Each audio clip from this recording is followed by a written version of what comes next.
بسم اللہ الرحمن الرحیم۔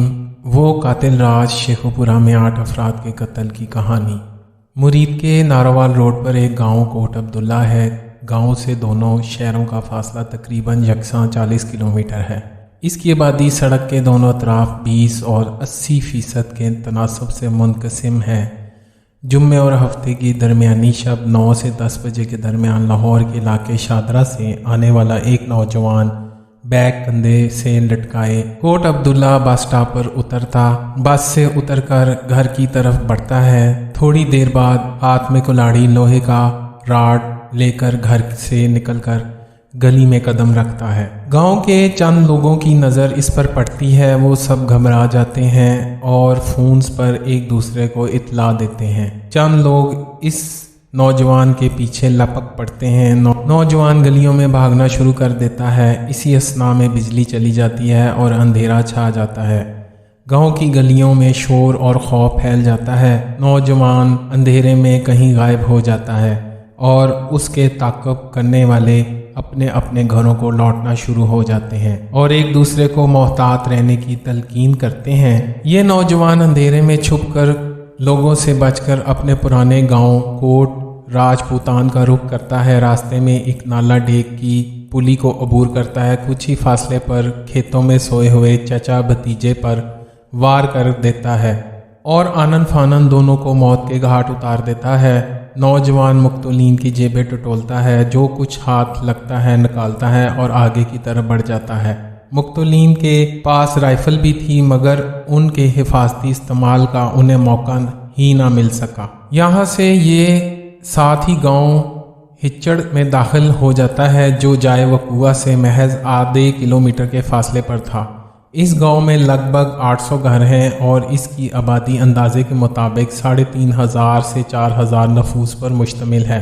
جب یہ گاؤں میں داخل ہوتا ہے تو تقریباً رات 12:30 بجے کا وقت ہے۔ گاؤں مکمل طور پر خاموشی کی چادر میں ڈوبا ہوا ہے۔ گاؤں کے لوگوں کی بدقسمتی کے کتے تک خاموش اور سوئے ہوئے تھے۔ یہاں نوجوان سوئے ہوئے 4 لوگوں پر باری باری حملہ آور ہوتا ہے۔ چچا بھتیجا ایک حویلی میں سوئے ہوئے تھے، پہلے ان پر دھاوا بولتا ہے۔ بعد ازاں ساتھ ہی ایک شخص اور تھوڑے ہی فاصلے پر کھلے میں سوئے ہوئے 20 سے 22 سالہ نوجوان، جو 6 بہنوں کا اکلوتا بھائی تھا اور کچھ دنوں میں اس کے ہاتھوں میں مہندی سجنے والی تھی، کو موت کے گھاٹ اتارتا ہے اور گاؤں سے نکل کر آگے پٹرول پمپ پر جا پہنچتا ہے۔ گاؤں کا پٹرول پمپ بالکل ہی تنہا اور رش سے عاری تھا۔ یہاں ایک نوجوان کو قتل کرتا ہے اور اس کی جیب سے چابیاں نکال کر الماری سے دن بھر کا جمع شدہ کیش نکالتا ہے۔ واپس کوٹ عبداللہ کے پاس پہنچ جاتا ہے اور روڈ پر ایک پٹرول پمپ پر پہنچتا ہے اور ٹائر شاپ پر سوئے نوجوان پر وار کرتا ہے۔ اس وقت رات کے 2:30 بج رہے ہوتے ہیں۔ اسی اثناء میں لاہور سے ڈیوٹی سر انجام دے کر آنے والا ایک پولیس کا سپاہی ظفر اقبال سٹاپ پر اترتا ہے اور پٹرول پمپ سے مختصر فاصلے پر ایک کریانہ سٹور پر کھڑی موٹر سائیکل پر بیٹھتا ہے اور اپنے گھر جانے سے پہلے پٹرول پمپ پر تیل ڈلوانے آتا ہے تو آگے نوجوان کو کھڑا پاتا ہے۔ ظفر اقبال اس کو کہتا ہے کہ موٹر سائیکل میں پٹرول ڈال دو۔ وہ جواب دیتا ہے کہ پٹرول ختم ہو چکا ہے۔ اسی دوران جب وہ اس نوجوان کو غور سے دیکھتا ہے تو اسے پسینے میں ڈوبا اور لوہے کا راڈ تھامے پاتا ہے۔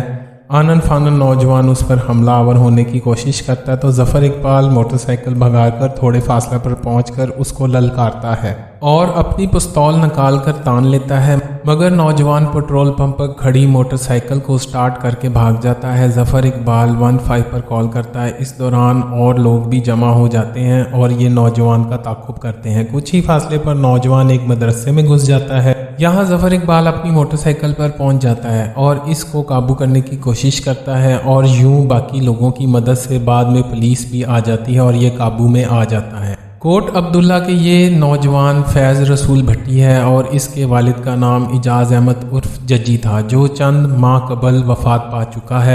فیض رسول کی 4 بہنیں اور ایک بھائی ہے۔ اس کی بوڑھی ماں ایک نجی اسکول میں اور چند ایک گھروں میں کام کاج کرتی ہے۔ فیض رسول بھٹی BSc کر چکا ہے۔ میٹرک میں گاؤں کے اسکول میں پہلی پوزیشن لی تو FSc میں بھی بہتر طالب علم تصور کیا گیا۔